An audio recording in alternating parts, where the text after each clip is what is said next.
House of the Dragon, a nova série da HBO, baseada na obra de George Martin, tem tudo para dar certo. O mundo criado para contar as histórias dos livros, Crônicas de Gelo e Fogo, parece completo em todos os aspectos, tendo se tornado não só um dos livros mais vendidos da história, como também uma das séries mais bem aclamadas com Game of Thrones, e agora com sua sequência, que na verdade conta a história anterior. Você sabia que essa série foi inspirada em fatos reais?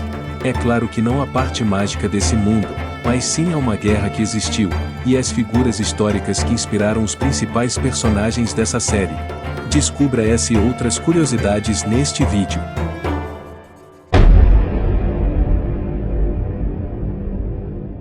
Se você se interessa pelo tema, já deixe seu like para fortalecer o nosso trabalho, e não se esqueça de se inscrever no canal para não perder os próximos vídeos. George Martin, em meio a todos os seus estudos e escritas, criou um mundo muito interessante, rico em personagens, muito bem construídos e com detalhes minuciosos, que ajudam a entregar a fantasia de forma formidável. Não é à toa que o escritor publicou mais de 10 livros, e algumas outras dezenas de romances, quase todos situados em seu mundo fantástico de Westeros. Mas o engraçado é que o autor não esconde, e inclusive ele se gaba, das referências que utilizou para construir seus personagens e ambientações. Além dos diversos autores que ele cresceu lendo, existem muitas referências de acontecimentos históricos, que guiaram as palavras do autor a criar esse mundo intrigante. A seguir, a lista dos fatos mais importantes. O primeiro e mais importante fato, influencia todos os outros, a geografia de Westeros.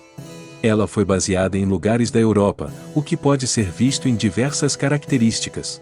A começar pelo norte, o qual é a região mais fria, e onde se encontra a famosíssima muralha, a grande parede de gelo, levantada para se protegerem dos selvagens, que vivem além dela. Essa parede, por sinal, foi inspirada na Muralha de Adriano, monumento erguido no norte da Inglaterra, no ano 122 a.C., quando o lugar ainda era dominado pelo Império Romano.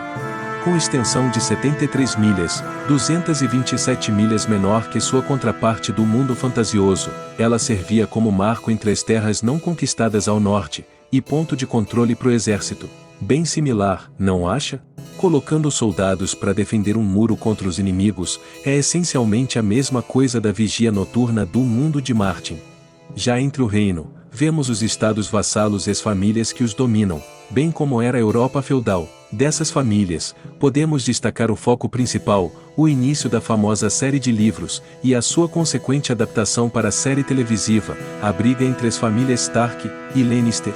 O autor já afirmou diversas vezes que essa briga também é baseada em um conflito da Inglaterra, a chamada Guerra das Rosas. Nessa guerra, as casas de York e Lancaster disputavam quem colocaria um membro de suas famílias no trono, depois de um reinado fraco de Henrique VI, o que pegou uma Inglaterra desestabilizada, pela longa Guerra dos 100 Anos, e que sofreu duras perdas. Percebe como até o nome das famílias soa similar? Lannister, Lancaster. York, Stark. Indo um pouco mais para o leste, temos um outro comparativo imediato, os Dothrakis, grandes cavaleiros que é dito, que nascem juntos a um cavalo, e se tornam parceiros dele pela vida.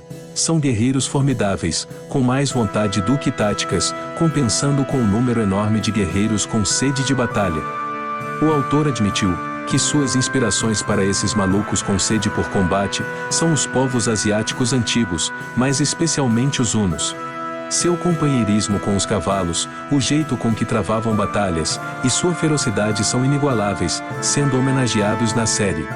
Tanto o povo ficcional, quanto os que de fato viveram na Terra, fizeram do seu canto as planícies vastas, onde podem cavalgar por quilômetros, e terem a vantagem contra outros povos. Aqui terminam as inspirações diretas, as quais o próprio autor admitiu em entrevistas que haviam o inspirado. Outro fato curioso, sobre os primeiros episódios da série, esse ocorrido inicia-se com a possível morte de Viserys I, e a consequente necessidade da coroação de um novo rei para os 7 reinos. O rei havia nomeado sua filha Rhaenyra como herdeira, mas o conselho interviu com a proposta de nomear o seu meio-irmão, Aegon II, com a justificativa que um homem no trono traria maior estabilidade ao reino, e inspiraria confiança nos nobres. Os conflitos, então, se desenvolvem a partir dessa disputa pelo trono, e as consequentes intrigas políticas.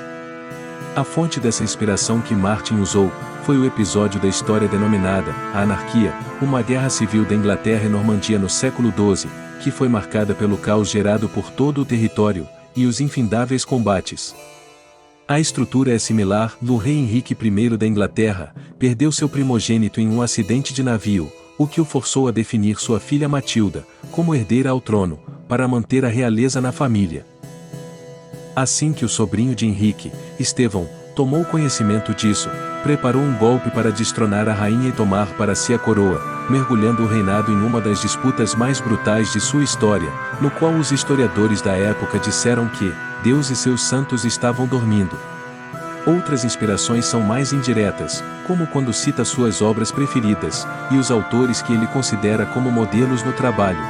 Ainda assim, isso não nos impede de fazer algumas especulações e palpites. Para começar, a mitologia da conquista dos territórios de Westeros são parecidas com as da mitologia da conquista das terras da Britânia, região que compreendia a parte central e o sul da ilha da Grã-Bretanha. Durante o Império Romano, eram propagandeadas como terras dos contos de fadas, onde elfos, ilhas que desaparecem, bruxas e névoas mágicas eram coisas comuns. O Império então decide tomar aquelas regiões e expulsar as criaturas mágicas que ali viviam. Uma pena que esse tipo de história nos visita apenas no imaginário, mas foi traduzida quase que fielmente para a saga, na qual existia, em Westeros, as crianças da floresta e os gigantes. Esses grupos de criaturas viviam em coexistência com a natureza, possuindo filosofia e cultura baseada nessa relação quase religiosa. Os primeiros homens atravessaram o Estreito de Essos para a região de Dorne, ao sul de Westeros. Diversos conflitos se iniciaram, enquanto esses primeiros invasores foram marchando ao norte. Depois de muitas baixas para ambos os lados, os povos terminaram por fazer um pacto de não agressão, e assim iniciando a Era dos Heróis, juntamente com a primeira divisão dos reinos em Sete. Essa era termina com a segunda invasão, dessa vez dos Ândalos, que a fizeram de maneira bem mais bruta, atacando tanto os primeiros homens, quanto os filhos da floresta. Esses últimos foram quase completamente extintos, e depois, esquecidos ou tratados como fruto de imaginação de bêbados, fantasiosos e loucos. Os primeiros homens foram lentamente sendo dominados e incorporados por miscigenação, sendo que mais ao norte, é possível ver que a cultura dos primeiros homens ainda é forte, e as pessoas acreditam que, de certa forma, seu sangue tem mais dos seus ancestrais que chegaram primeiro. Esse fato se assemelha à invasão anglo-saxã, na Grã-Bretanha, na qual os povos celtas conseguiram impedir que eles tomassem conta da parte norte, mas que conseguiram dominar a parte que anteriormente era de posse do Império Romano, agora enfraquecido pelos diversos problemas que apareceram em sua estrutura. Agora que já cobrimos como Westeros chegou a ser conquistada, podemos ainda traçar outros paralelos com a vida real. Seu sistema de regência lembra muito o feudalismo, onde temos uma figura de um monarca, que detém o poder de tomada de decisão sobre todo o continente, com um grupo seleto de pessoas para auxiliá-lo na tarefa. Como se torna uma tarefa muito grande para se fazer sozinho, ele delega determinadas famílias nobres para governar determinadas áreas ou feudos. Essas famílias passavam o poder para seus progenitores de acordo com a própria cultura, mas com o aval do governante. Observando agora alguns personagens específicos, eles foram inspirados em pessoas reais, e que têm feitos muito especiais em sua conta. Segue a lista deles. 1. Joffrey Baratheon e Eduardo de Westminster, assim como sua contraparte no mundo fantástico, criado por Martin, o príncipe Eduardo possuía tendências cruéis, sonhando apenas com punições para os infiéis, e guerras a serem travadas. Ainda existiam boatos de que Eduardo não era filho legítimo, bem como Joffrey. 2. O cargo de mestre dos sussurros, e Francis Walsingham. Francis foi o construtor e principal peça de uma rede de espionagem a serviço da rainha Elizabeth I, no século XVI. Foi responsável, junto com seus espiões, por dissolver diversas conspirações e tentativas de revolução. É uma figura tão impressionante, que pode ter inspirado o autor a criar o cargo de mestre dos sussurros, que essencialmente tem a mesma função que Francis. 3. Aegon Targaryen, o Conquistador, e Guilherme, também o Conquistador. Ambas essas figuras tomaram o poder de terras que não tinham direito, e ganharam o título de conquistador por causa disso.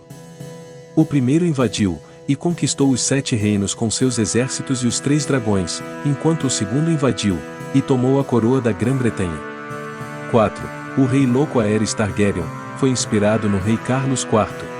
O rei Carlos IV é um exemplo de como algumas coisas não fazem sentido, até o ponto onde teve frequentes ataques de loucura, conseguia reinar bem a França do século XV, conseguindo contornar as grandes dívidas que seus tios deixaram enquanto eram regentes.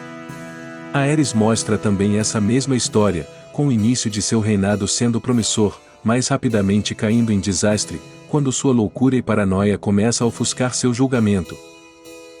Vale lembrar que, depois de muitas das informações que demos aqui, vamos ter bastante informação para discutir, além de confirmações de algumas outras, com a nova série, Casa do Dragão, publicada pelo HBO. A série conta as histórias que aconteceram 200 anos antes dos livros de As Crônicas de Gelo e Fogo. Poderemos ver muitos dragões, conflitos e tramas se desenrolando e, como é de se esperar, a Casa Targaryen no centro. Você já conhecia alguma dessas curiosidades? Deixe seu comentário sobre algum deles que realmente te surpreendeu, e aproveite para deixar o seu like para fortalecer o nosso trabalho, e não se esqueça de se inscrever no canal para não perder os próximos vídeos. Até a próxima!